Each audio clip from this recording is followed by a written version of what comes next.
How to track your Doordash order live. To track your Doordash order live, first of all, head over and open up the Doordash app or website and you may access your order details. You may go to the Orders tab, which is in the bottom right corner, tap on it, and that is where you will be finding your active order.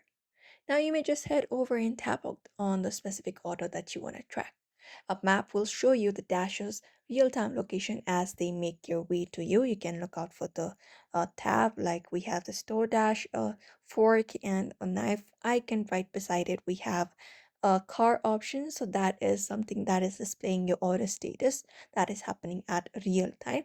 So you may just head over the location if you would like to cancel your order. We even have a cancel order option at the very last, but you just need to wait for this line to be completed. And you can even contact your dasher if you would like to uh, look out for your order details by tapping on the call button. And once this order completes, you will be finding this red line being completed, which means that is how you track your DoorDash order live. You already have received your order. So that is it. You may follow up these methods in order to do so. So therefore, I hope this video was helpful. Give it a thumbs up and subscribe for more tips and tutorials.